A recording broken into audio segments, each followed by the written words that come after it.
예.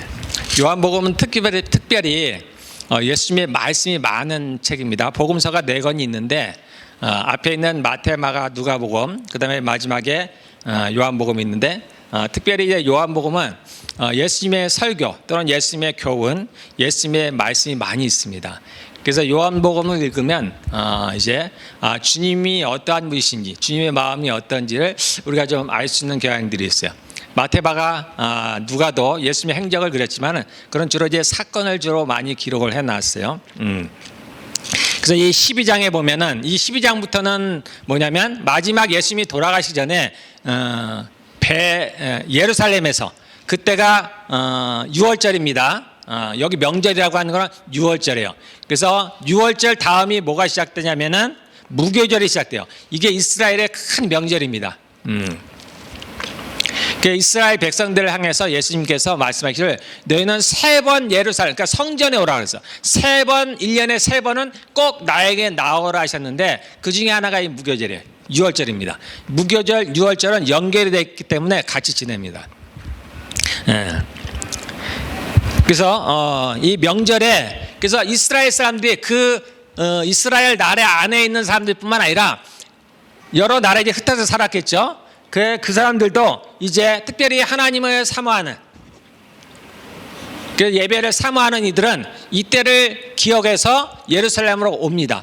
그래서 이 중에 몇 사람이 헬라인이죠. 그 당시는 이제 물론 이제 로마가 세계를 지배하던 당시인데 그 전에 로마 전에 우리가 아는 대로 알렉산더 대왕이 이제 많은 나라를 이제 점령을 했습니다. 그러면서 헬레 문화가 그리스 문화죠. 그리스 문화가 많이 퍼졌어요. 그래서 이때 비록 로마가 그 중동이죠. 거기를 다 점령하고 있었지만은 여전히 헬레 문화가 많이 퍼져 있었어요. 그중에서 헬라인 몇이 이제 이때 예루살렘으로 와서 예수님을 뵙고자 하는 겁니다. 근데 예수님이 이미 이때는 이제 3년, 거의 3년 반을 예수님이 공생에 살고 거의 마치던 때니까 굉장히 유명합니다. 모르는 사람이 없어요. 그래서 누구든지 예수님을 보기를 원했습니다. 우리는 예수님이 이제 그리스도라는 걸 잘 알죠. 메시아라는 걸 잘 압니다. 메시아라든가 그리스도라는 말은 다 같은 뜻이에요. 기름 부음을 받은 자, 우리를 죄에서 구원할 자, 구원자라는 뜻인데, 그런데 이 특별히 성경에서 그리스도라고 이제 나온 거는 많은 사람들이 기름 부음을 받았죠. 선지자들도 다 기름 부음을 받았습니다. 왕들도 기름 부음을 받아요. 제사장들도 기름 부음을 받습니다. 그런데 특별히 여기 인자라고 표현했다든가 또는 그리스도라고 표현한 것은 그런 보통 사람을 가리키는 게 아니고 성경에 예언된 이스라엘 사람들이 그토록 기다려왔던 다윗과 같은 모세가 말했던 나와 같은 선지자, 그 선지자를 말하는 거예요. 그래서 이스라엘 사람들에게 이 그리스도라는 것은 엄청난 거예요. 예수님이 오시기 전에 다윗은 1000년 전 사람이죠. 그러니까 기원전 1000년 전 사람입니다. 그들은 그래서 1000년 동안 이 다윗과 같은 왕을 기대해 왔어요. 우리가 느끼는 거하고는 엄청나게 느낌이 다릅니다. 그런데 그토록 기다려 맞이했던 그 그리스도가 예수님일 거라는 거, 그 소문이 파다했습니다. 그가 아마 그 그리스도인가 보다, 그 메시아인가 보다. 그래서 누구나 그 예수님을 만나보기를 원했어요. 그래서 이때 큰 계기가 돼서 이제 헬라인들, 먼 나라에서 온 사람들도 그 예수님을 만나고자 이제 그 제자들이, 워낙 많은 사람들이 예수님을 따르고 있기 때문에 예수님을 만난다는 게 쉬운 일이 아니에요. 그래서 특별히 개인적으로 예수님을 만나려고 하니까 이 제자들에게 부탁을 했습니다. 빌립과 안드레에게 부탁을 해서 예수님을 만나고자 했는데, 여러분들 내용을 읽어보면 좀 이상하죠? 그 뒤에는 얘기가 없어요. 예수님을 만나고자 했는데 얘기가 없습니다. 그 예수님이 전혀 다른 얘기를 하죠. 그들을 언제 오라더니, 뭐 만나서 개인적으로 무슨 얘기를 했다더니, 뭐 그런 얘기가 전혀 없습니다. 그러니까 예수님은 자신의 얘기를 하시는 거예요.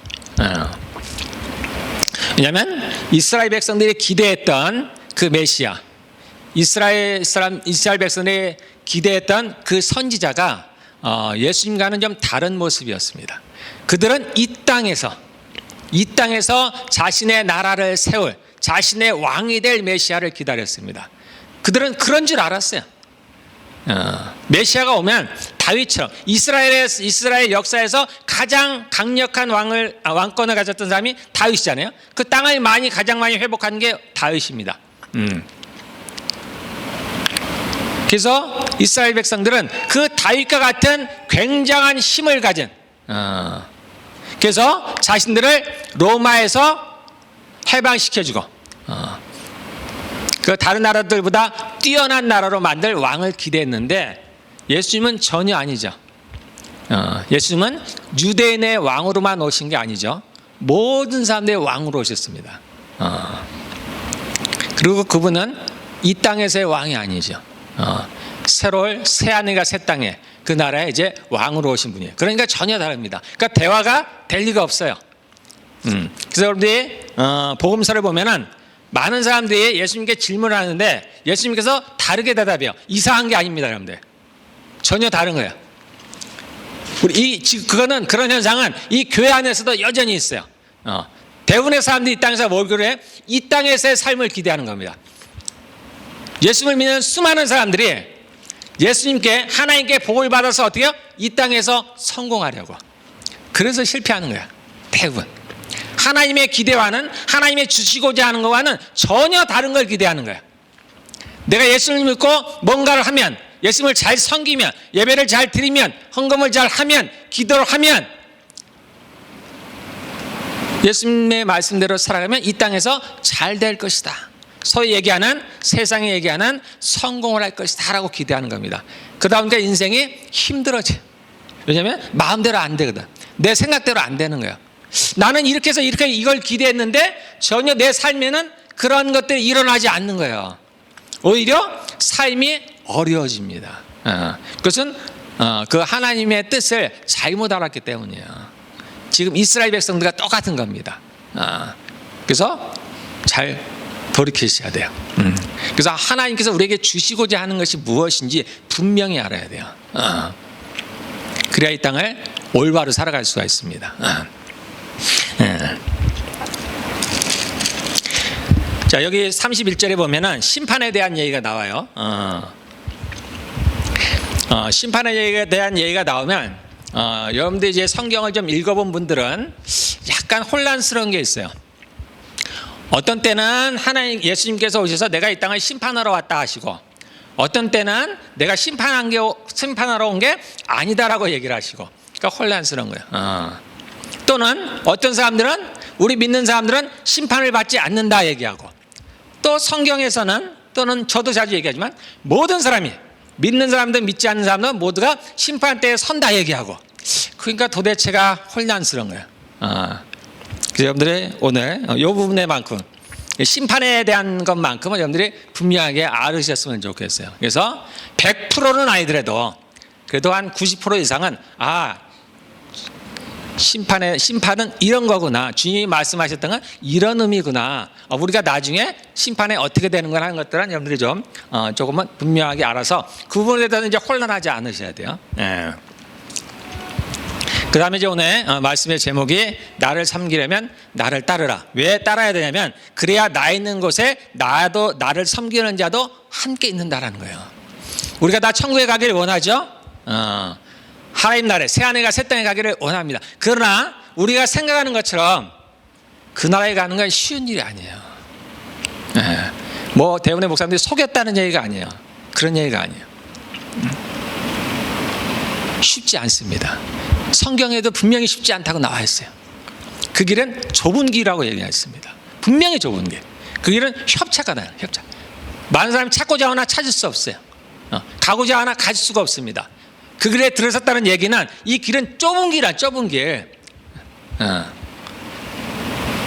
가기가 어렵다는 거예요. 거기는 힘들다라는 얘기예요. 고난이 있다는 얘기입니다. 하나님 나라에 가는 게 쉬운 게 아니야. 그 천국문은 그 좁은 문 끝에 있어요.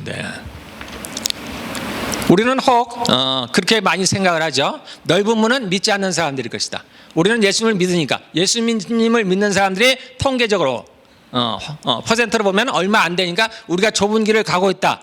이렇게 생각을 많이 하는데 그렇지 않아요. 이 넓은과 좁은 길은 믿는 사람들 가운데서 나타나는 거예요. 교회 안에서 일어나는 일들이에요. 교회 밖은 얘기할 것도 없어요. 하나님은 관심 밖이에요.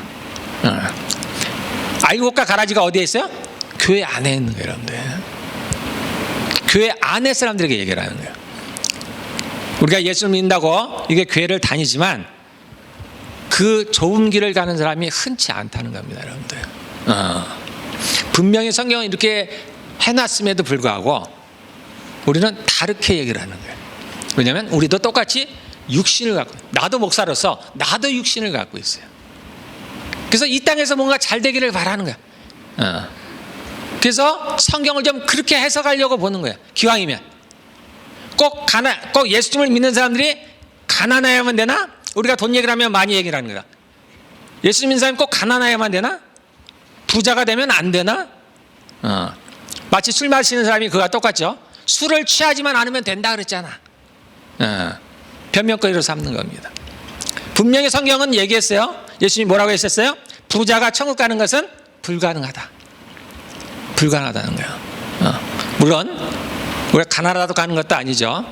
가난하든 부자든 우리의 힘으로는 안 됩니다. 예수님을 믿는 거예요. 그러나 부자가 가기 어렵다는 것은 그러한 하나님이 원하시는 삶을 살기가 어렵다는 거예요. 아주 불가능하다는 얘기입니다. 그래서 우리가 마태복음에는 산상수훈이라는 거예요. 첫 번째 마음은 게 뭐예요? 심령이 가난한 자. 심령이 가난한 자가 천국에 가는 겁니다. 마음이 가난한 자. 왜 마음이 가난해요? 삶이 어려우니까. 삶이 여유가 있는데 왜 마음이 가난합니까? 넉넉하죠. 부족함이 없는데. 심령이 가난하다는 얘기는, 마음이 가난하다는 얘기는 뭔가 어려움이 있다는 거야. 나에게 채워지지 않는 것이 있던 거야. 그래서 영적인 것이든 육적인 것이든 내게 부족한 것이 많다는 겁니다. 그러한 사람들이 천국을 갈 수 있다는 거야. 그러한 사람들이 신을 찾는 거야. 하나님을 찾는 겁니다. 제가 목회를 많이는 안 해봤지만 보면은 제가 보기에도 그래요. 여유가 있는 분들은 예수를 믿기가 너무나 힘들어요. 내가 왜 교회를 가야 되는데? 아직 믿음이 없잖아요. 하나님의 나라를 모르잖아요. 성령으로 거듭나지 아니하고 하나님의 나라를 볼 자가 없습니다. 그건 우리의 지혜로 가르친다고 되어지는 것이 아니에요. 그러니까 적어도 교회를 오려면 교회를 올 만한 이유가 있어야 돼요. 그 마음에 뭔가 채워지지 않는 것들이 있어야 돼요. 그런데 여유가 있는데, 삶에 여유가 있는데 내가 교회를 갈 이유가 없는 거예요. 그냥 가지는 거예요. 어찌다 한번 가지는 겁니다. 그래도 그 기회를 타서 말씀이 들리고 성령의 은혜로 거듭나면 하나님의 자녀가 될 수 있는 겁니다. 그러나 보통의 경우는 힘이 들어요. 그래서 부자가 천국 가는 건 너무나 어려운 거예요. 여러분들이 교회를 온다는 것은 굉장한 축복입니다. 여러분들. 삶이 어렵다는 게 이게 축복이에요. 여러분들. 저주가 아닙니다. 어쨌든 나를 섬기려면 나를 따르라. 그럼 우리가 어떻게 하는 것이 하나님을 따르는 삶인가? 예수 그리스도를 따르는 삶인가? 어떻게 살아야 되는가? 우리가 이제 이걸 정말 알아야 되죠. 또 알고 싶은 거잖아요. 저도 마찬가지입니다. 내가 어떻게 하나님을 따라서 예수님을 따를까? 내가 어떻게 해야 예수님이 원하는 삶을 사는 것일까라는 것이 늘 궁금한 겁니다. 제가 설교를 해도 저도 궁금해요. 내가 그렇게 살고 있나? 내가 이렇게 가고 있나? 나는 내가 설교한 대로 하고 있나? 그렇습니다. 자, 제가 이제 심판에 대한 얘기를 한번 들어볼게요.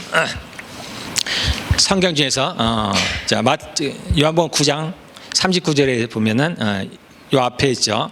내가 심판하러 이 세상에 왔으니 심판하러 왔다는 겁니다. 내가 9장 한번 보세요. 요한복음 9장 39절. 예수께서 이르시되 내가 심판하러 이 세상에 왔으니 보지 못하는 자들은 보게 하고 보는 자들은 맹인이 되게 함이라 하시니. 자, 분명히 심판하러 오셨습니다. 어떻게 심판해서 뭐 하러 오셨냐면 보지 못하는 자들은 보게 하고 보는 자들은 맹인이 되게 하는다. 자, 그럼 이게 무슨 뜻일까? 오늘 본문은 아니지만 기왕에 얘기가 나왔으니까. 자, 심판하러 오셨는데 보지 못하는 자들은 보게 한다는 거예요. 이거 얼핏 뭔가 조금 이해가 되죠. 우리가 하나님의 나라를 모르니까, 영적인 세계를 보지 못하니까 보게 하시는구나. 예, 그렇습니다. 이 땅에서 살아가는 사람들은 하나님의 나라를 모르죠. 그러니까 맹인인 거예요. 그래서 그런 사람들은 보게 한다는 겁니다. 하나님 나라를 보게 해서 어떻게 해요? 하나님 나라에 들어오게 한다는 거예요. 주님께로 나오게 한다는 겁니다. 한 가지는 그거예요. 두 번째는 보는 자들은 맹인이 되게 한다. 그럼 보는 자들이 누구예요? 스스로 본다고 생각하는 사람, 스스로 안다고 생각하는 사람, 스스로 지혜롭다고 하는 사람. 그래서 성경에는 그렇죠. 스스로 지혜 있다고 하나 우둔하게 됐다라는 거야. 너희가 본다고 하니까 차라리 너희는 맹인이다라는 거야. 차라리 못 본다고 하면 되는데 너희가 본다고 하니까, 안다고 하니까 오히려 너희는 맹인이라는 거야. 그래서 이렇게 본다고 하는 자들은 오히려 맹인이 되게 한다는 거예요. 이상하죠. 조금 이해가 될 것 같지만 이해가 좀 애매하죠. 왜 예수님 우리가 다 모두가 구원 얻기를 바라는 것 같은데, 기왕이면 모든 사람들이 다 하나님의 나라를 보게 하면 좋을 것 같은데, 우리는 살인자라도 예수님께 구원을 얻기를 원하잖아요. 그런데 왜 보는 자들은 맹인이 되게 하랬습니까? 요거는 약간 비밀과 같은 겁니다.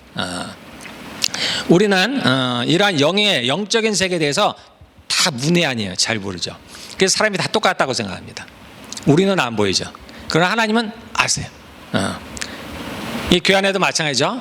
알곡이 있고 가라지가 있어요. 우리는 모릅니다. 그러나 하나님은 아시는 거예요. 요한복음에 보면 태초에 말씀이 있으니 이 말씀이 하나님과 함께 계셨고 이 말씀이 꼭 하나님이시라 했습니다. 그리고 이 하나님께서 이제 천지를 창조하십니다. 그리고 그 하나님 안에 뭐가 있었다 그래서 생명이 있다고 했어요. 생명. 그리고 이 생명은 뭐예요? 사람들의 빛이라. 그래서 생명을 가지고 있는 자는 빛이 있는 거예요. 그래서 이 세상이 우리가 볼 때는 햇볕도 있고 그러니까 밝잖아요. 그런데 하나님 보시기에는 어떻게 이 땅이 어둠이라고 얘기하는 거예요. 왜냐하면 생명이 없으니까. 그 안에 생명이 있었으니 이 생명은 사람들의 빛이라. 그래서 이 생명을 갖고 있지 않은 사람들은 어둠 가운데 있는 거예요. 어둠 가운데. 너희는 세상의 빛이라 비유적으로 말씀하시는 게 아니에요, 여러분들. 우리가 예수 그리스도를 믿고 생명을 가진 사람은 우리 눈에는 안 보이지만 우리 안에 생명을 갖고 있는 거예요. 그래서 우리는 어둠 가운데 다니지 않는 겁니다.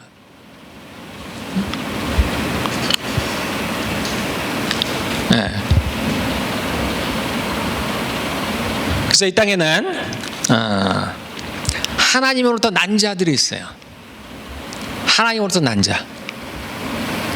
혈통으로나 육적으로 나냐고. 하나님께로부터 난 자들이 있습니다. 소위 하나님께서 예정하신 사람들이 있어요. 창세 전에, 만세 전에 이미 아신 바 되어서. 그래서 로마서에 보면은 그 유명하죠. 주님께서 미리 아신 자들을 부르시고 미리 아신 자들을 부르신다는 거예요. 그리고 그들을 의롭다 하시고 의롭게 하신 자들을 영화롭게 하신다는 거예요. 이게 소위 예정이라는 거예요. 예정. 그래서 우리가 태어나기 전에 주님께서 우리를 조성할 때 우리를 지으셨다는 거예요. 엄마의 뱃속에 있을 때 이미 나를 지으셨다는 거예요. 그리고 내가 한날이 시작되기 전에 이 땅에서의 하루도 살기 전에 나의 모든 날들을 다 기록해 놓으셨다는 거예요. 모든 사람이 그런 게 아닙니다. 그런데 하나님이 예정하신 사람들이 있어요. 이미 창세 전에 예정한 사람들이 있어요. 이게 하나님의 자녀로 예정된 사람들입니다. 근데 반대도 있어요. 여러분들 반대. 마귀의 자녀들도 있습니다. 이 땅에. 우리는 우리는 구분할 필요도 없어요. 우리는 구분할 필요가 없어요. 그러나 마귀의 자녀. 그래서 이사야에 보면 이상한 얘기가 있어요. 그들이 눈으로 보고 귀로 듣고 마음으로 깨달아서 나에게 와서 고침을 받을까 하노라. 그러므로 그들이 그렇게 하지 못하도록 내가 비유로 얘기한다. 얼핏 보면 말이 안 되는 거죠. 우리가 볼 때는 하나님께서 모든 사람들을 구원하신다고 우리가 얘기를 들었는데 그 구절에 보면은 고침을 받지 못하도록 한다는 거예요. 그러한 자들이 있습니다. 여러분들. 마귀로 난 자들이 있어요. 주님께서 바리새인과 서기관들 향해서 얘기하시죠. 너희는 너희 아비 마귀에게서 났으니. 그래서 여기 본다고 하는 자들은 그런 자들이야. 그래서 그런 자들은 맹인이 돼요. 하나님의 나라를 보지 못하도록 하신다는 겁니다. 이걸 좀 깊이 들어가면 여러분들이 어려워하실까봐 저도 잘 모르지만은 여기까지만 여러분들 그런 게 있구나. 그 구절은 그런 의미구나라는. 그래서 여기 보면 뭐야? 심판을 하러 왔다고 했습니다. 분명히 예수께서 했을 때 내가 심판하러 이 세상에 왔으니. 그 다음에 5장 22 어디냐면 12장 47절. 우리 12장 보는데 47절.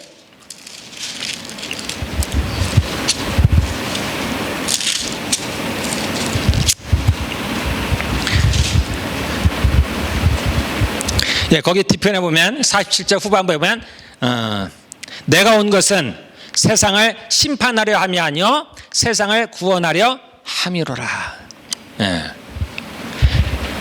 자, 한 구절에서 내가 세상을 심판하러 왔다고 말씀하시고 또 다른 구절은 내가 이 세상을 심판하려 함이 아니다라고 말씀하십니다.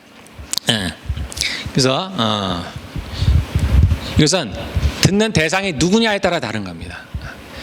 그 얘기는 뭐가 같냐면 내가 이 세상에 검을 주러 왔다, 화평케 하러 왔다, 또는 불을 내려왔다. 그것도 마찬가지라고 했죠. 누구에게 하는 얘기냐에 따라 다른 겁니다. 우리에게는 뭘 하러 오셨어요? 심판하러 오신 게 아니라 구원하러 오신 겁니다. 그러나 그렇지 않은 사람들에게는 심판하러 오신.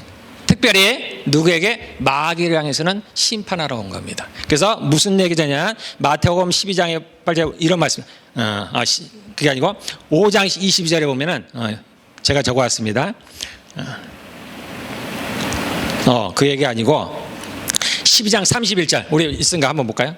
여기 있네. 오늘 읽은데 그네 참. 이제 이 세상에 대한 심판이 이르렀으니 이 세상의 임금이 쫓겨나리라 하라는 거야. 이때 심판이 이르렀다는 건 누구였냐면 이게 마귀를 향해서 하는 겁니다. 마귀를 향해서. 우리는 아직 심판을 받지 않아요. 물론 그렇습니다. 우리가 예수님을 믿으면 우리가 예수님을 믿음으로 너희가 심판을 받지 아니하나니, 또는 예수님을 믿지 않는 사람들은 그들이 아들을 믿지 않았으므로 이미 심판을 받은 것이라는 구절이 있죠. 그래서 여러분들이 이 부분에서 헷갈리는 겁니다. 너희가 예수님을 믿으면 심판을 받지 아니하리니라고 했으니까, 그러니까 심판을 받지 않는다고 생각하는 거야. 근데 또 다른 성경에서는 뭐라 그래요? 너희가 누구든지 모두가 다 하나님의 심판대 앞에 선다. 그래서 우리가 이 땅에 행한 거에 대해서 그에 대한 합당한 대가를 받는다라는 구절이 있으니까. 그래서 약간 헷갈리는 거. 이것은 번역상의 문제입니다. 지금 우리가 읽은 이 12장에 나온 너희가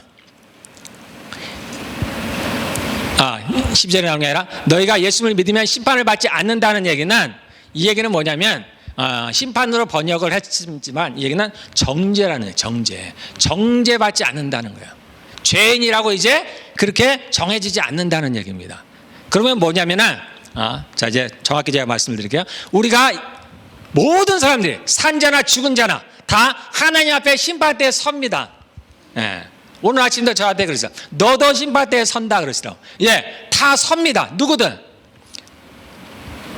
산자든 죽은 자든 모든 사람들은 이제 그 심판의 딸이 있어요. 그 심판의 때가 있는데 그게 여호와의 날입니다. 여호와의 날.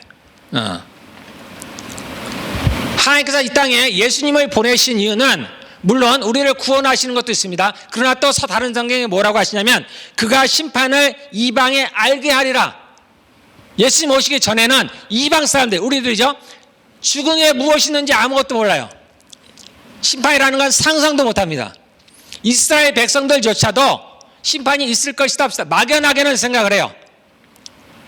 이 땅에서 어떻게 살았느냐에 대해서 어떤 대가를 받지 않을까 막연하게, 분명하게 분명치가 않은 겁니다. 그러나 예수님이 오셔서 그것을 분명하게 말씀하셨어요. 한번 죽는 것은 사람에게 정해진 것이요 그 후에는 심판이 있으리니 이 심판은 모든 사람이 받습니다. 그래서 이 땅을 뭐라 했어요? 마치 구치소와 같다 그랬습니다. 심판을 받기 전에 죄인들이 잠깐 머무는 곳이에요. 그리고 이제 그 심판의 때, 그때 내가 유죄 판결을 받으면, 정죄를 받으면 나는 그에 합당한 벌을 받는 거야. 소위 지옥에 가는 거야. 그런데 그때 내가 무죄 판결을 받으면 어떻게 돼요? 그때는 내 집으로 돌아가는 거예요. 우리 집이 어디라고 했어요? 하나님께로 나왔으니까 천국이 우리 집이에요. 이 땅은 그런 곳이에요, 여러분들. 그래서 이 땅을 어떻게 지내라고 했어요? 너희는 나그네로 지내라는 거예요. 영원히 살 것처럼 하지 말라는 얘기예요. 그때를 준비하라는 겁니다. 어쨌든 우리가 마지막 때에 이제 이 땅이 새롭게 되면 이제 예수님께서 심판장으로, 하나님이 예수님을 심판장으로 세우셨어요. 그의 인자됨으로 말미암아서 그를 모든 심판을 그에게 맡기셨다 그랬습니다, 하나님께서. 그래서 예수님께서 산자 죽은 자의 심판장이세요. 그분이 마지막 날에 심판합니다. 모든 사람을 심판을 해요. 그래서 우리도 그 앞에 섭니다. 아까 제가 말씀하셨죠? 저도 심판대에 선다고. 두렵죠. 근데 이제 주님이 바로 말씀하시에 그러나 두려워 말라. 우리는 정죄받지 않는다는 거예요. 그러니까 여러분들 두려워할 거 없습니다. 그러나 우리가 행한 대로 보응을 받아요. 여러분들 그걸 아시기를 바랍니다. 이렇게 알고 살아가야 돼. 막연히 살아가는 게 아니에요. 막연히 뒤에 무슨 일이 있겠지? 아닙니다. 분명하게. 우리는 심판대 앞에 섭니다. 선악간에 반드시 심판을 받습니다. 우리가 무슨 말을 하든지 그거에 대해서 너희가 나에게 해명해야 하리라. 우리가 주님 앞에 변론을 해야 됩니다. 내가 그때 이렇게 해서 이런 얘기를 했습니다. 이렇게 악한 얘기를 했습니다. 마태복음에 나오죠. 형제에 대해서 라가라는 하는 자 욕이죠. 너가 지옥불에 떨어지리라. 이거 우리가 웃을 수가 없잖아요. 왜냐하면 예수님이 하신 말씀이니까. 자, 어쨌든 여러분들 심판에 대해서 이제 혼란이 없기를 바랍니다. 예수님께서 이 땅에 오셨어요. 우리는 어떻게 하려고요? 구원하러 오셨습니다. 그러나 누군가는 심판하러 오셨어요. 상대가 누구냐에 따라 주님은 이렇게도 말씀하시고 저렇게도 말씀하십니다. 죽은 후에는 마지막 때 심판이 다 있습니다. 우리도 심판 때 섭니다. 단지 우리는 정죄받지 아니합니다. 우리는 그러나 행한 거에 따라서, 우리의 어떤 행위에 따라서 우리도 그에 상당한, 그에 합당한 대응을 받습니다. 그게 벌일지 정말 상일지 제가 거기까지는 모르겠어요. 지금은 언젠가 제가 말씀을 드릴 때가 있을지 모르겠습니다. 그렇습니다. 자, 그 다음에 여기 31절로면 이 세상의 임금이 쫓겨나리라. 심판이 이제 마귀는 심판을 받았습니다. 정죄받았어요.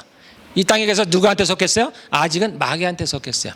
이제 마지막 때가 되면은 이제 그 마귀가 그 심판에 따라서 벌을 받을 때가 옵니다. 그럼 그가 어디로 간다고 했어요? 불못에 던져지는 거예요. 우리가 소위 얘기하는 지옥에 이제 갑니다.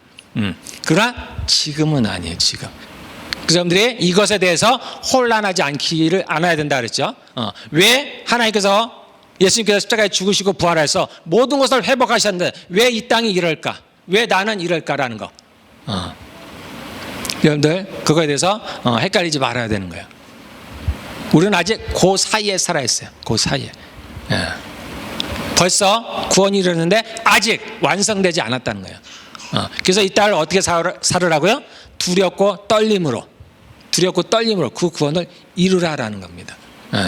예수께서 이 땅에 오신 것은 단순히 하나님의 자녀들을 향해서 단순히 구원만이 목적이 아니라 그랬습니다. 그것은 시작이라 했어요. 시작. 만약에 그것이 목적이라면 우리가 예수님을 믿는 순간에 우리를 휴거시켜야 돼요. 그래서 천국으로 데려가셔야 됩니다. 그런데 그렇게 하지 않으셔요. 예수님께서도 하나님을, 아버지를 향해서 말씀하시는 거예요. 이들을 데려가고자 하는 게 아니라는 거예요. 내가 기도하는 것이 아버지께서 이들을 데려가라고 하시는 게 아니라는 거예요. 단지 이들을 이 땅에서 지켜주십사 하는 거예요. 즉 우리가 이 땅에서 살아야 되는 거예요. 이유는 뭐라 그랬어요? 주님께서 우리에게 하실 일이 있습니다. 하나님의 택하신 자녀들, 그리스도의 신부들에게 이 땅에서 이루고자 하시는 것이 있어요. 그래서 뭐냐면 우리를 변화시킵니다. 어떻게 변화시키세요? 예수님을 닮도록 변화시키는 거예요. 그래서 우리가 어떻게까지? 그리스도의 장성한 분량에까지 이르도록 하시는 겁니다. 그래서 우리에게 뭘 주기 위해서? 신의 성품을 주시는 겁니다. 그래서 우리는 많은 사람들이 뭐에 관심이 있냐? 크리스찬들. 우리가 크리스찬 아닌 사람들은 얘기할 것도 없습니다. 크리스찬들이 뭐에 관심이냐? 무엇이 되는가에 관심이 많아요. 무엇이 되는가요? 근데 주님은 그거는 별로 관심이 없어요. 어떻게 사느냐에 관심이, 어떻게 사느냐. 내가 무엇이든, 내가 가난하게 살든 부유하게 살든지 간에, 높은 자리에 있든 낮은 자리에 있든지 간에 어떻게 사느냐에 관심이 있습니다. 근데 우리는 다 그 자리에 관심이 있어요. 무엇이 되느냐에. 혹시 우리가 자녀들에게 이것을 가르치지 않나 모르겠어요. 그러니까 평생을 어떻게 살아요? 스트레스를 받으면서 살아가는 거예요. 내가 그렇게 되지 못했구나, 주변과 비교해 가면서. 그러니까 어떻게 살아야 되는지를 모르는 겁니다. 내가 크리스천으로서 뭘 살아야 되는지 몰라요. 심지어는 그러한 자리에 있으면 하나님께 내가 복을 받은 거고, 그렇지 않으면 뭔가 잘못됐다고 생각하는 거예요. 내가 뭔가 잘못해서 그러나? 하나님의 뜻을 제대로 알지 못하기 때문에. 하나님은 어떻게 사느냐에 관심이 있어요. 왜냐하면 주님께서 우리에게 주시고자 하는, 우리를 이끌어 가시고자 하는 방향이 뭔지를 모르기 때문에 여러분들. 이 땅에서 우리에게 능력이 많은데 그거 가지고 천국에 못 가면 여러분들, 그건 의미가 없어요. 이 땅에 높은 자리에서 내가 많은 것을 얻었어요? 그거 하나라도 가져갈 수가 없습니다. 뭘 가져가는 거야? 나의 성품을 가져가는 거예요. 성품. 여러분의 성품이 그대로 가는 거예요, 천국에. 주님은 이걸 보시는 거예요. 이것을 가지고 소위 평가를 하시는 거예요. 그러니까 우리는 여기에다 신경을 써야 돼요. 그래서 주님이 뭐라 그래요? 무엇을 먹고 마시고, 그거는 염려하지 말라는 거잖아요. 그거는 신경 쓰지 마. 그거는 이방인들이 구하는 거야. 너희는 먼저 그의 나라와 의를 구해. 그게 필요한 거는 내가 알아서 줄게. 우리는 그걸 못 믿으니까 어떻게 해요? 내 은행 잔고에 뭐가 쌓여 있어야 돼. 제가 요즘 매일 만나를 먹고 살아갑니다. 저도 그래. 저도 늘 불안해. 주님, 제가 구할까요 말까요? 저도 그래요. 저도. 근데 그건 우리가 인생이니까 주님도 아셔요. 그러나 우리가 뭘 해야 되는지는 궁극적으로 알고 있어야 됩니다. 자, 여기 예수님도 뭐라고 했어요? 예수님 여기 한번 봐봐요. 27절 28절에 보면 우리가 여기서 조금, 우리가 마음에 조금은 어떻게 보면 위로를 받을 수가 있어요. 27절 28절에 보면 내 마음이 괴로우니 무슨 말을 하려? 아버지여 나를 구원하여 이때를 면하게 하여 주옵소서. 주님도 이 말씀을 하셨다니까요. 이때를 면하게 하여 주십시오라는 뜻이 무슨 말이에요? 내가 십자가를 좀 안 졌으면 좋겠다는 거예요. 주님이 이 땅에 오셔서 이제 어느 정도 몸이 크고 지혜가 자라면서 자신이 이 땅에 왜 왔는지를 아시죠? 나중에 무슨 일을 당할 줄 아십니다. 우리가 이 땅에 편하게 사는 것 이유 중에 하나는 뭐예요? 우리가 죽을 날을 모르기 때문이에요. 언제 죽을지를 모르니까, 어떻게 죽을지를 모르니까. 근데 주님은 자신이 죽을 날을 아시죠? 어떻게 죽을 줄도 아십니다. 그 고통이 얼마나 한다는 것도 아셔요. 그러니까 얼마나 삶이 고통스러웠겠어요. 번민이었겠어요. 예수님은 하나님이시니까 그 모든 것을 초월하셨을 것이다. 그럴 수가 없죠. 그렇지 않습니다. 주님은 완전하신 인간으로 오신 거예요. 그렇기 때문에 우리를 동정하신다고 그러잖아요. 우리의 고통을 아시니까. 주님도 마찬가지입니다. 육신을 가진 주님이시기 때문에 주님도 이때가 괴로운 거예요. 늘 고민 가운데 살아가는 거예요. 뭐예요? 얼마나 많은 갈등을 가졌겠어요. 그 3년 반 동안에. 이 마지막 때, 지금 일주일이 지나면 이제 그 일을 당하셔야 됩니다. 근데 지금도 아직도 해결을 못 하신 거예요. 마지막 날 겟세마네 동산에서 말씀하시죠. 땀방울이 핏방울이 되도록 기도하시면서 이 잔을 거두어 가셨으면 좋겠다라는 거예요. 주님도 그러십니다. 우리도 그래요. 우리도. 제가 하나님께 많이 하는 말씀. 주님, 제가 인생인 것을 기억해 주십시오. 내가 인생인 것을 좀 알아주십시오. 주님이 모르실 리가 없죠. 주님도 그러셨으니까. 그래서 우리가 그러한 것이 어렵다는 건 압니다. 우리는 한 치 앞을 못 보기 때문에 내일도 똑같이 하늘에서 만나가 내릴지 우리는 몰라요. 경험을 해도 모릅니다. 약해. 그리고 또 우리의 마귀가 있어요. 끊임없이 나에게 의심을 갖다 주는 거예요. 다음에 일이 없으면 너 어떡하니? 너 쌓아둔 돈이 없는데 어떡하니? 끊임없이 의심을 갖다. 그 가운데 우리가 살아가는 겁니다. 그런데 우리가 한 가지 알아야 될 것이 그 모든 것들은 주님이 허락하셔야 되는 거예요. 욥의 내용을 보면요, 욥이 자기의 전 재산을 잃어버립니다.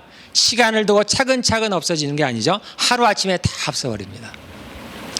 자신의 종들이 다 죽어버려요. 다 죽어버려요. 심지어 자신의 자녀들까지 다 죽어버려요. 한날에 다 죽어버립니다. 우리가 그 앞에 하나님과 마귀의 대화가 없다면 도대체 왜 이런 일이 벌어졌을까? 도대체 욥이 무슨 일을 했길래, 무슨 죄를 지어? 그 친구들과 똑같은 거죠. 이런 일이 벌어진 걸 보니까 아마 너가 하나님께 큰 죄를 진 것 같아. 회개해. 예. 근데 우리가 그 앞에 장면을 보면서 어떻게 해요? 마치 마귀가 마음대로 하는 것 같지만 어떻게 해요? 하나님의 허락이 있죠.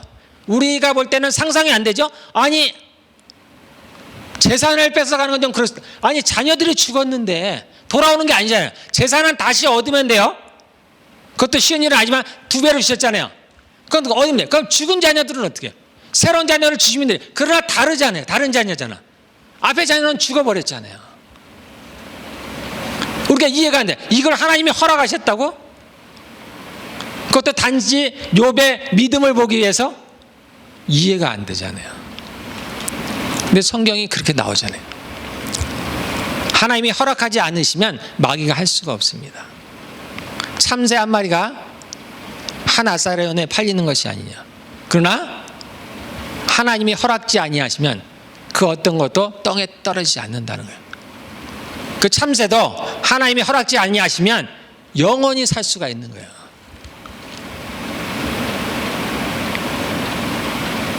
그게 하나님께서 참새를 죽이도록 허락하셨다, 그런 얘기는 아니에요. 그 얘기는 뭐냐면 하나님이 허락하지 않으시면, 하물며 하나님의 자녀된 우리들, 그분의 피로 값주고 산 우리들에게 일어나는 모든 일들은 주님의 허락이 없으면 일어나지 않는 일입니다. 우리가 죄를 지으면 사단으로 말미암아 우리에게 벌이 옵니다. 어려움이 와요. 그러나 이것도 하나님이 허락지 않으시면 안 되는 거예요. 네. 우리는 그렇게 주님 손 안에 있습니다. 여러분들.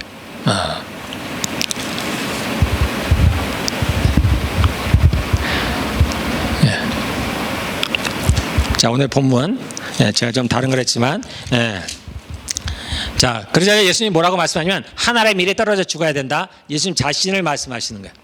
그러고 나서 이제 25절로 가보면 나의 생명을 사랑하는 자, 자기의 생명을 사랑하는 자는 잃어버릴 것이요 이상에서 자기의 생명을 미워하는 자는 영생을 하더라. 자, 이 구절은 우리가 마태복음에서 언젠가 봤죠. 자신의 생명을 얻고자 하는 것은 잃어버릴 것이고, 주님을 위해서 자기의 생명을 잃어버리는 자는 얻을 것이다. 다 같은 얘기입니다. 이 얘기는 또 뭐와 같으냐면 너희가 나의 제자가 되려고 하면 자기를 부인하고 내 십자가를 지니까, 다 같은 얘기입니다. 이건 다 똑같은 얘기예요. 자기의 생명을 사랑한다는 얘기 뭐야? 자기의 생명을 사랑한다는 게 말이 좀 어렵지만 자기를 사랑한다는 얘기입니다. 어렵지 않아요. 자기를 사랑한다는 거예요. 그럼 자기를 사랑한다는 게 뭐예요? 자기가 원하는 대로 살아간다는 건 얘기입니다. 그럼 자기가 원하는 대로 살아가는데 특별히 뭘 위해서? 자기 육신을 위해서 살아간다. 우리가 예수님을 위해서 살아갈 수 있죠. 그것도 우리가 원하는 거잖아요. 근데 자기의 생명을 사랑한다는 건 나의 옛 생명을 사랑한다는 거예요. 옛 사람을 사랑한다는 거예요. 즉 나의 육신이 원하는 삶을 살아간다는 얘기입니다. 조금 어려운 말로 우리가 육신대로 살면 반드시 죽을 것이로 돼. 같은 얘기입니다. 나를 사랑하는 거, 나의 생명을 얻고자 하는 거, 이게 나의 육신대로 삶을 살아간다는 거예요. 육신이라는 말이 조금 어렵죠? 육신은 우리의 본성을 말하는데 죄 있는 본성을 말하는 거예요. 죄 있는 본성을 말하는 거예요.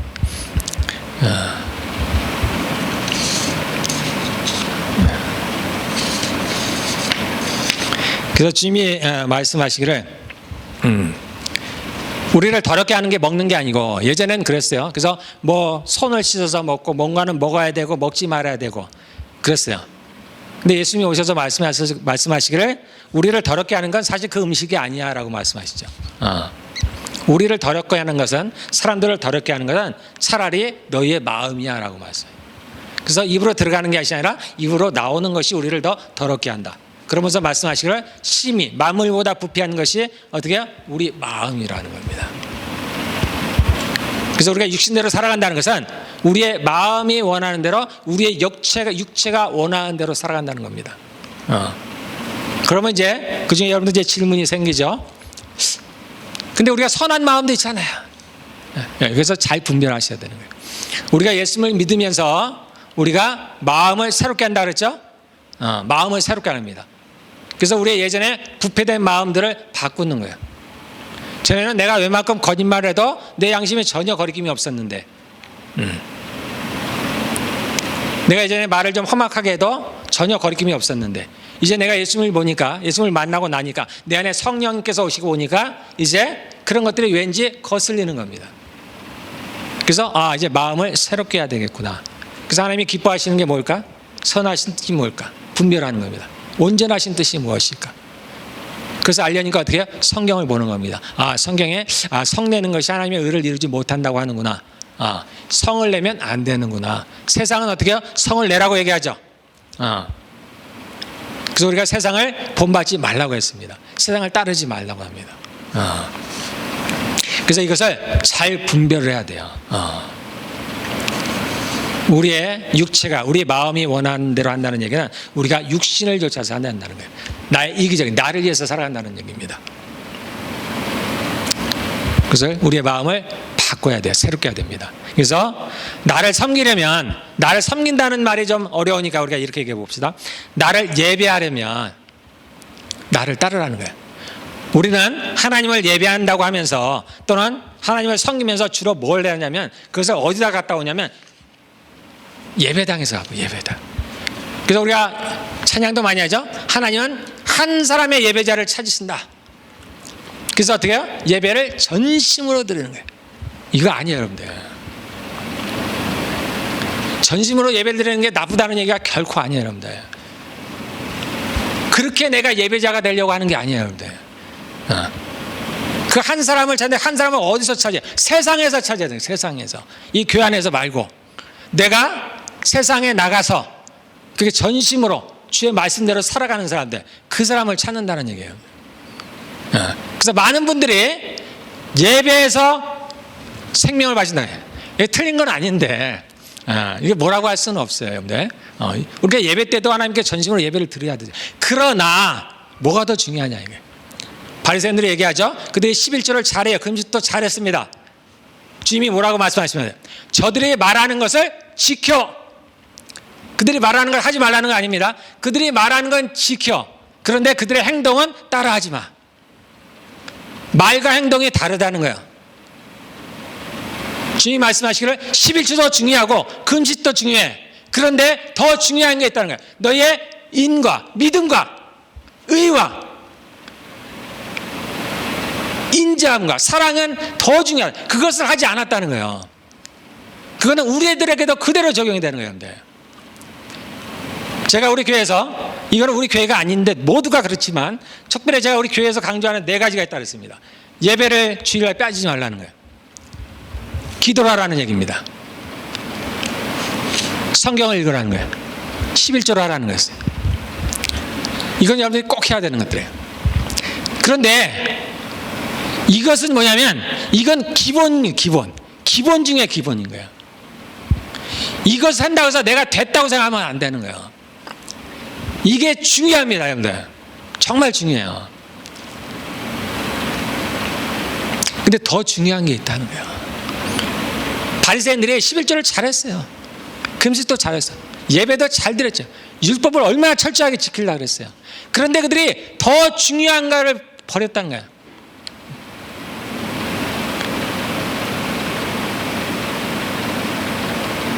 믿음과 의로움과 사랑을 버렸다. 그걸 하지 않는다.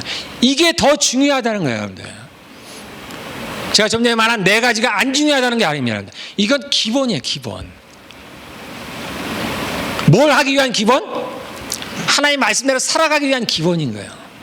정말 중요한 건 뭐냐면 주님 우리에게 주신 계명이 뭐예요? 한 가지뿐이 없습니다. 서로 사랑하라는 거예요. 이것을 하기 위해서 이게 필요한 거지, 이게 목적이 돼서는 안 되는 거예요.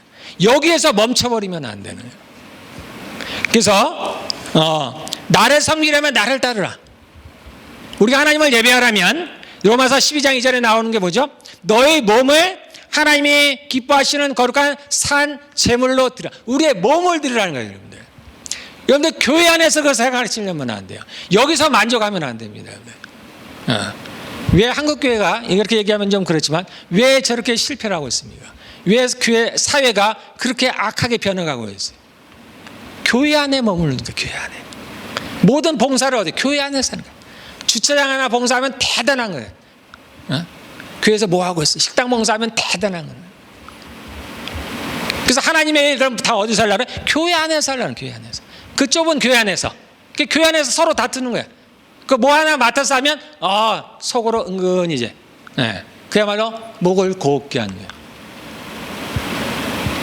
특히 남자들은 많이 그러죠. 나 주차장 봉사하고 있어. 그래서 주차장 봉사 누가 많이 해? 장로님들이 많이 해, 장로님들이. 세상에 나가면 아무런 인데서 본인이 장로인지 심지어 크리스찬인지도 아무도 몰라. 그냥 조용히 묻혀 살아가는 거예요.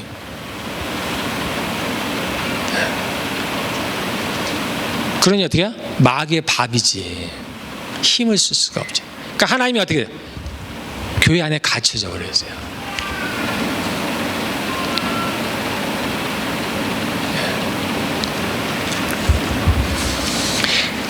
자, 예수님이 어떻게 하셨냐면은 본을 보이셨습니다. 그래서 빌립보서 2장 6절 하면 그는 근본 하나님의 본체시나. 예수님은 하나님의 본체이십니다. 하나님과 동등된 것을 여기지 아니하시고 그가 인간의 모습으로 죄의 모습으로 오셨다는 거예요. 죄인의 모습, 종의 모습으로 있다는 거예요. 그래서 어떻게 죽기까지 복종하셨으니. 자, 제가 나왔으니까 한번 제가 읽어볼게요. 너희 안에 이 마음을 품으라. 곧 그리스도 예수의 마음이니. 너희가 나를 섬기려면 나를 좇으라. 이렇게 좇으라. 이걸 따르라는 거예요, 여러분들. 그래서 이러한 말씀들 여러분들 잘 기억하고 있으셔야 돼요. 외우지는 못해도 내용이 뭔지 알고 있어요. 그는 근본 하나님의 본체시나 하나님과 동등됨을 취할 것으로 여기지 아니하시고 오히려 자기를 비워 종의 형체를 가지사 사람들과 같이 되셨고 사람의 모양으로 나타나사 자기를 낮추시고 죽기까지 복종하셨으니 곧 십자가에 죽으시라. 하나님의 아들이심에도 불구하고 낮아졌다는 거예요. 낮췄다는 거예요. 그리고 십자가까지 죽으셨다는 거예요. 이렇게 나를 따르라는 거예요. 너희가 나를 섬기려면 이렇게 하라는 거예요. 너의 생각대로, 너의 생각이 옳은 대로 하지 말고 바리새인과 서기관들이 그렇게 했듯이 너의 마음대로 너의 전통을 만들어서 하나님을 섬기려면 이렇게 해야 돼. 그렇게 만들지 말고 내가 하는 대로 따라하라는 거예요. 예수님이 제자들의 발을 섬겼듯이 너희들 서로 섬기라는. 우리는 높이 되기를 원합니다. 그렇죠? 근데 주님이 분명히 말씀하셨어요. 너희가 높이 되기를 원하니? 그럼 가장 낮은 자가 돼. 근데 우리는 이거를 못하는 거예요. 안 하는 거야. 좀 우리도 높은 자리에서 주님을 따르고 싶은 거예요. 우리 육체가, 우리 육신이. 근데 주님은 분명하게 말씀하십니다. 너희가 어린아이 차이가 되지 않냐면 천국에 들어갈 수 없어. 너희가 천국에서 높은 자가 되려면 어떻게? 낮은 자가 돼야 돼. 네. 천국에서는, 이 땅에서는 뭐야? 다른 사람들 위에 군림하죠. 그러나 하나님의 나라에서는 그렇지 아니한다고 그랬습니다. 그래서 이 땅에서 우리가 배워야 될 게 뭐예요? 우리가 신의 성품을 갖죠. 예수님을 닮아가는데 예수님이 어떤 사람이었어요? 섬기는 자라고 하셨다는 거예요. 그분은 원래 섬기는 자예요. 이해가 안 되죠. 세상 사람들이 볼 때는, 세상의 수많은 신들이 볼 때는 이해가, 어떻게 저런 신이 다 했어? 어떻게 섬기는 신이 다 했어? 신이 섬김을 받아야지. 네? 우리가 큰 소리 치면 예수님이 뒤로 빠지지. 어떻게 이런 신이 다 했어? 주님, 제가 그 얘기 듣기 싫은데요. 주님 얘기 안 하셔. 어떻게 이런 신이 다 했어요? 근데 우리 주님이 그런 분이십니다. 우리가 믿는 하나님이 그런 분이세요. 그럼 천국은 누가 높겠어요?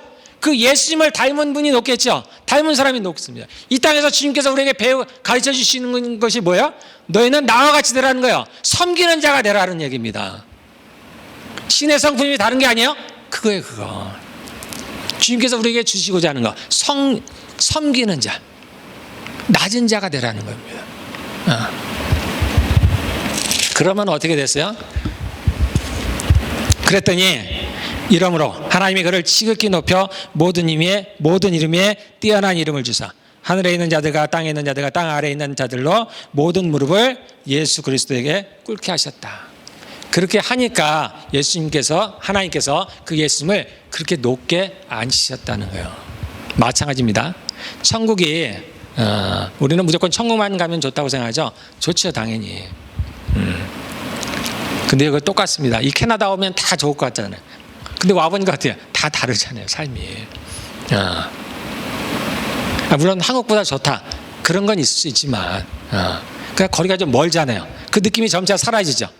이 땅에서. 천국도 마찬가지입니다. 우리가 지옥을 생각하면 천국이 좋아요. 그런데 천국에 있으면 우리가 지옥 몰라요. 천국에서 함께 살아가는 거예요. 거기에도 다 달라요, 여러분들. 같지가 않아요. 다 위치가 다릅니다. 우리 천국 보고 온 사람들의 많은 간증들이 뭐예요? 집들이 다 다르다잖아요. 네? 하나님은 평등한 하나님이 절대 아닙니다, 여러분들. 이 세상은 평등을 외치죠? 그건 하나님과 반대로 가기 때문이에요. 하나님은 평등한 하나님이 아니에요. 하나님은 공평하신 하나님. 행한 대로 갚아주신 하나님입니다. 그래서 각각의 집이 다 달라요. 위치가 다 다릅니다. 여러분들 예수님의 신부죠? 다 다릅니다, 위치가. 지금은 이 땅과 비교하니까, 천국과 비교하니까 그것만으로 좋은 거예요. 그것만 좋아요. 당연히 좋습니다. 근데 거기 가면 또 달라요. 그렇지 않으면 주님이 뭐하러 상을 줘요? 상에 무슨 의미가 있어? 그게 뭔가 다르니까 그런 거 아니에요? 상을 받으면 뭔가 좋으니까 그런 거 아닙니까? 그래서 우리가 이 땅에서 얼마나 많은 사람을 섬겼는가, 내가 얼마나 낮아졌나. 그래서 주님이 말씀하시기를, 우리 12장 다시 한번 돌아오면,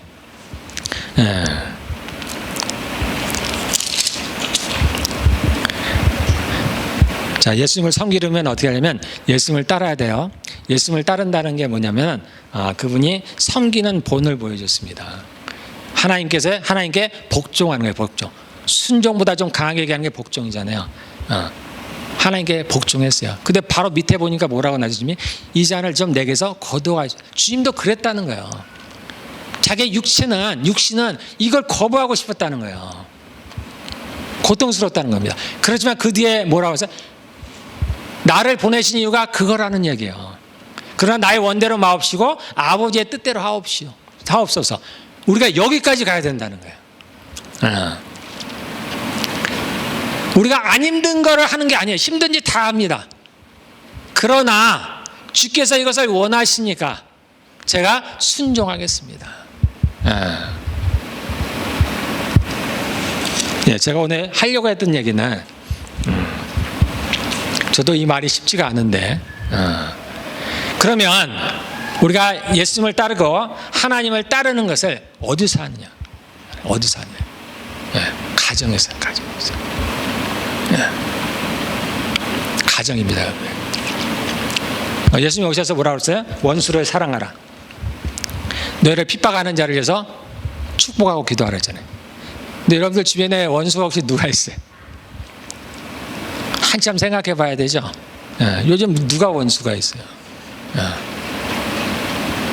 나를 핍박하는 사람이 어디에요? 많지 않죠. 근데 있습니다. 원수가 있어요? 너희 집안 식구니라. 우리의 원수가 어디 있냐면 우리 집안에 있어요. 집안에. 나를 핍박하는 자가 누구예요? 우리 집안 사람이에요. 원수를 사랑하는 걸 어디서? 가정에서. 우리가 예수 믿는 신앙의 기본이 뭐냐면은 아까 얘기한 예배를 드리고 그것이 어떤 형식적인 부분이라면 어떤 영적인 부분이라 우리가 그렇게 얘기해 보자면 성경은 항상 이 균형이 가장 중요하다고 했습니다. 영과 혼이 균형이 맞아야 돼요. 우리가 영적인 것만 좋아하면 안 돼요. 영적인 것에만 많이 잘하는 사람들이 있어요. 이 사람들은 뭐냐 어떤 문제를 먹자면 자기 의에 빠집니다. 영은 잘하지 않고 혼만 잘하는 사람, 지식적인 것만 딱 잘하는 사람이 있어요. 이 사람은 어떤 우를 범하냐면 교만에 빠져버려요. 그래서 이것도 아니고 저것도 아니에요, 여러분들. 이것만 잘해도 안 돼요. 이것만 해도 안 돼요. 그래서 영과 혼이 균형을 맞춰요. 균형을 맞춰서 가요. 주님은 우리를 그렇게 이끌어 가셔요. 그래서 우리가 하나님을 아는 것도 신앙생활도 마찬가지입니다. 우리가 소위 교회에서 하는 아까 얘기한 예배, 기도 또는 성경, 11조 이러한 것들이 우리가 어떤 그러한 한쪽 부분이라면 또 한쪽 부분이 있어요. 이것은 뭐냐면 우리의 삶에서 이제 그러한 삶을 살아가는 거예요. 그 삶의 현장에 가장 기본되는 것이 어디냐면 가정입니다. 이게 기본이기도 하거니와 이것이 전부이기도 해요, 여러분들. 어디 가서 여러분이 배운 것을 삶에서 신청할 수가 있습니다. 가정에서 하는 거예요, 가정에서. 그 신앙의 기본은 이겁니다. 자, 제가 성경을 덮은 에베소서 한번 보세요. 에베소. 또 이 얘기냐? 이 얘기가 기본이에요, 여러분들. 에베소 5장이에요.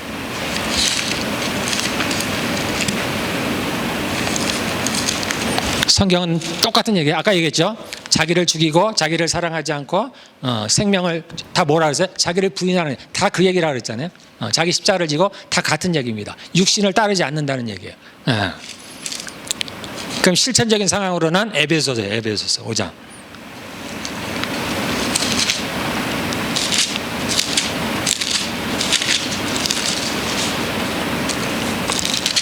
자, 에베소 5장 22절.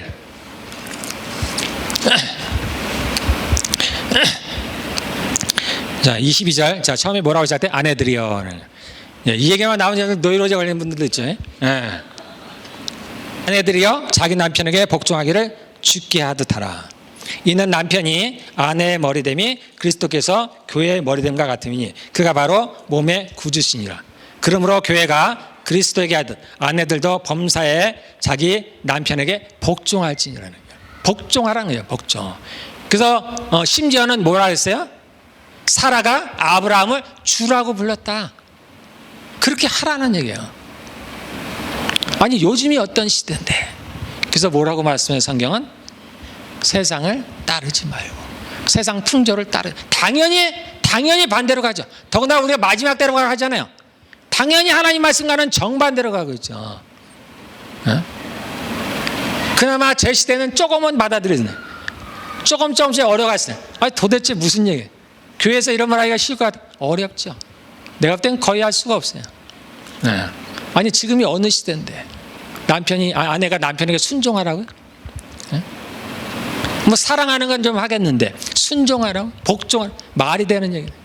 그러나 하나님의 말씀이 폐하여지지 않았다라는 거예요. 하나님의 말씀은 동일합니다. 동일해. 그런데 그런 건 있습니다, 여러분들. 100년 전만 해도 이 말씀은 제가 만약 그 시대에 살았다면 이것보다는 그 밑에 구절을 많이 했을 거예요. 남편들은 아내를 귀하게 여기라는 거예요. 왜냐하면 당시에는 아내가 남편에게 순종하는 게 어렵지 않은 시대예요. 지금은 우리가 두 번째 나온 남편들이 아내를 사랑하라는 얘기 저도 그렇고 별로 어렵진 않아요. 이 구절이 크게 막 거부감을 일으키지 않아요. 그런데 100년 전에는 어땠을까요? 그 당시에 남전 여비 세상. 근데 아내를 그렇게 사랑하라고 귀하게 말이 안 돼. 처벌두던 세상인데. 근데 지금은 바뀌었죠. 지금은 여자분들이 듣기가 어려운 시대예요. 왜냐하면 그러한 죄가 팽배해 있다는 거예요. 여러분 안에 이미 이 나이까지 살아오면서 수많은 사단의 교육을 받아왔다는 거예요. 이미 여러분들 안에. 그래서 이것을 버릴 수가 없는 거야. 버릴 수가 없어. 그러니까 다른 얘기가 들리질 않는 거예요. 아무리 하나님의 말씀이라도 들리지 않는 거예요. 왜냐하면 사단으로부터 너무 많은 교육을 받아왔어. 뿌리칠 수가 없는. 여러분들이 똑똑해서가 아닙니다. 잘못된 교육을 오래도록 받아왔어. 세뇌를 당해버렸습니다. 세뇌를. 그래서 이걸 이길 수가 없는 거예요. 그게 강하면 강할수록 이길 수가 없는 거예요.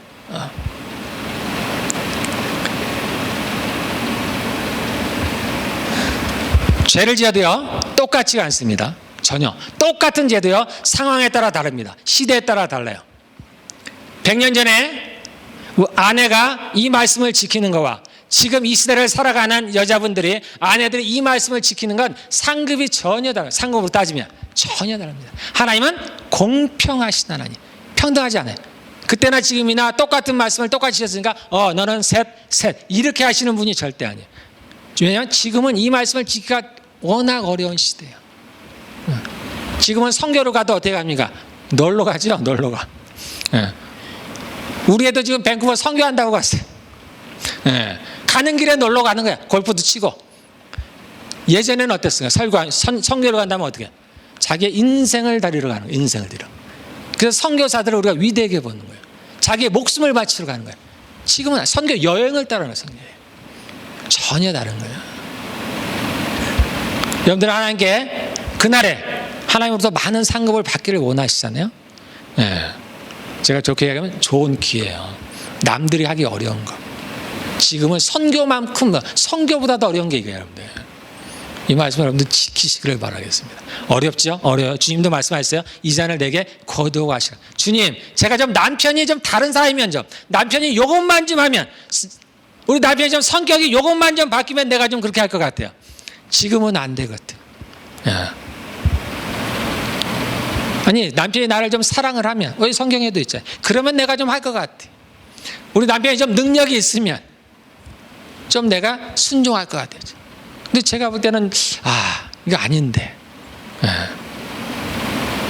근데 여기에 보면은 주님이 조건을 달아주신 적이 없어요. 제가 주님께서 저에게 이제 말씀을 하신다 그랬잖아요. 웬만하면 주님은 그냥 그대로 보고 계세요. 정말 하나님께서 말씀을 하시려면 뭐라고 말씀해요? 성경에 이미 기록되어 있다라는 거예요. 성경. 주님은 제가 뭐라 했어요? 이것을 법전이라고 했죠. 법전. 이대로 심판하시는 겁니다. 이대로. 내가 이미 성경에 기록해 놨다는 거예요. 아내가 남편을 순종하는데 어떻게 하라고요? 교회가 그리스도에게 하던 그렇게 복종하라는 거예요. 지금은 아내들이 남편을 가르칩니다. 심지어 신앙을 가르쳐요. 이렇게 해야 돼, 저렇게 해야 돼, 저렇게 해야 돼. 성경에 그렇게 나온 적이 없어요, 여러분들. 오히려 남편이 아내를 가르쳐야 된다고 야호하고 있습니다, 여러분들. 저도 이 얘기가 쉽지가 않아요, 여러분들. 그런데 성경에 그런 구절이 있습니다.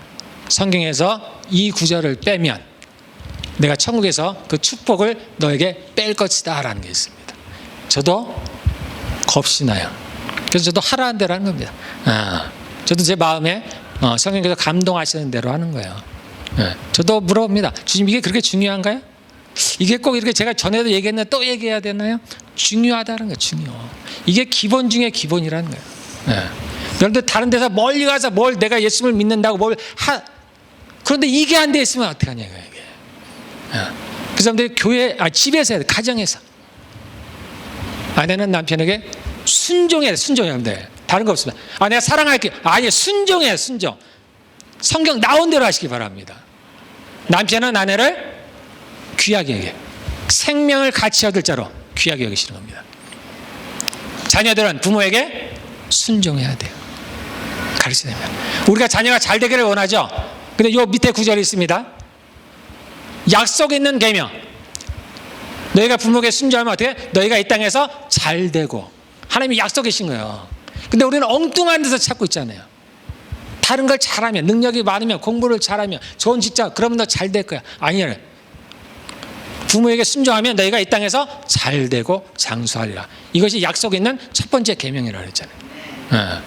그대로 믿으시고, 여러분의 자녀가 잘 되기를 원하세요? 가르치면 돼요. 듣든지 안 듣든지. 주의 말씀은 이렇더라. 너가 부모에게 순종해야 된다. 그럼요, 여러분들 제가 보건대 듣습니다. 들어. 반드시. 왜냐하면 하나님의 하나님의 말씀이 능력이 있기 때문이에요. 여러분들 그냥 선포만 해요. 그 아이들을 설득하려고 할 필요도 없습니다. 그냥 하나님의 말씀은 이래. 너 그러니까 이렇게 해야 돼. 이 자리에서 듣든지 안 듣든지 간에. 그러면 그대로 해요, 여러분들. 저는 반드시 할 거라고 믿습니다. 예. 우리가 자녀를 가르칠 때 어떻게 해요? 노엽게 하지 말라. 자녀에게 화내지 말라는 거예요. 가르쳐요. 또는 회초리를 대야 됩니다. 성경에 나와 있죠? 댈 수 있어요. 그러나 자녀를 노엽게 하지 말라. 그러니까 하라는 대로 하는 거예요. 그냥 하라는 대로. 하나님 하라는 대로 하는 겁니다. 예. 우리가 하나님 나라에 가기를 원하죠? 주님과 함께 그 땅에 가기를 원합니다. 그러면 어떻게 해야 돼요? 너희가 나 있는 곳에 같이 있기를 원하면 나를 따르라라는 거였습니다. 나를 따르라는 얘기가 다른 얘기 아닙니다. 주의 말씀대로 하라는 게 순종하라는 겁니다. 자, 우리 가정에서 그리고 교회 와서 하는 거예요. 교회 와서. 시간이 좀 지났지만 우리가 한국 교회 중에 제가 이거 판단하기는 좀 그렇습니다만 한국 교회가 강조한 것 중에 뭐가 하나 있었냐면 모든 걸 교회 중심으로 모든 게 교회가 최고라는 거예요. 근데 여러분들 아니야. 가정이 가정에서의 가정. 교회 그 다음입니다, 여러분들. 우리가 어느 날 우리가 주일날 오전 오후 수요일날 금요일날 새벽기도 구역예배 또 특별한 집회 수없이 가잖아요. 주님이 그걸 원치 않으신다는 거예요. 내가 깜짝 놀랐어요. 아, 주님이 그걸 원치 않으시나? 원치 않으신다는 거예요. 근데 우리는 얘기하죠. 너희는 모이기를 피하는 어떤 이들 같이 하지 말고 모이기를 힘쓰라. 그 구절 하나를 가지고 다 대입을 하는 거예요. 그러므로 계속 모여야 되지 않나? 주님은 아니시라는 거야. 너희가 사랑할 시간이 없지 않니? 너희가 다른 사람을 섬길 시간이 없지 않니?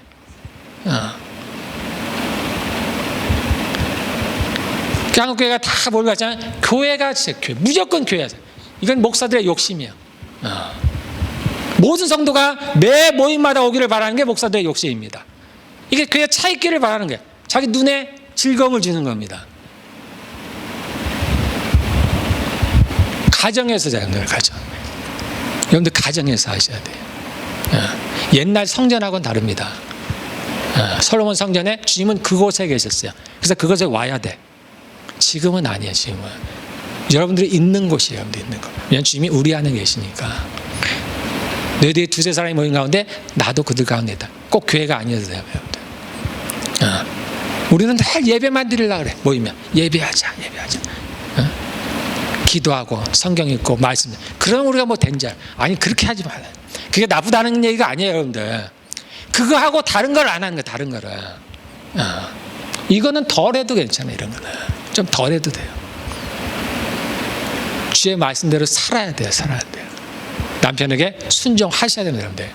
복종해야 돼요. 남편을 가르치려 하지 마시고 그 구절이 있으면 저한테 갖고 오세요. 한번 같이 해석해 봅시다. 어디 그런 구절이 있는지. 이대로도 아니면 이때 우리가 하나님께 따질 수가 있는 거예요. 우리가 가정을 세우자 그랬잖아요. 가정을 세우자. 아내가 해야 됩니다. 아내가 해야 돼요. 성경은 뭐라고 하냐면 아담이 죄를 짓지 않았다는 거예요. 하와가 죄를 지었다는 거예요. 그리고 아담이 그를 쫓아서 같이 죄를 지었다는 겁니다. 누가 먼저 죄를 지었냐? 하와가 죄를 지었다는 겁니다. 여러분들 가정을 세우기를 원하십니까? 남편을 가르치려고 하지 마시고 그거는 절대 안 돼요. 여러분들 남편에게 순종하면 됩니다. 그러면 남편이 마음이 일어나요. 내가 가정을 책임져야 되겠구나. 와, 내가 이렇게 했는데도 나에게 순종을 한다고? 그건 바뀌는 거야. 바뀌어. 여러분들의 가르침으로 남편 절대 못 바꿉니다. 하나님 말씀대로 하시기를 바라겠습니다.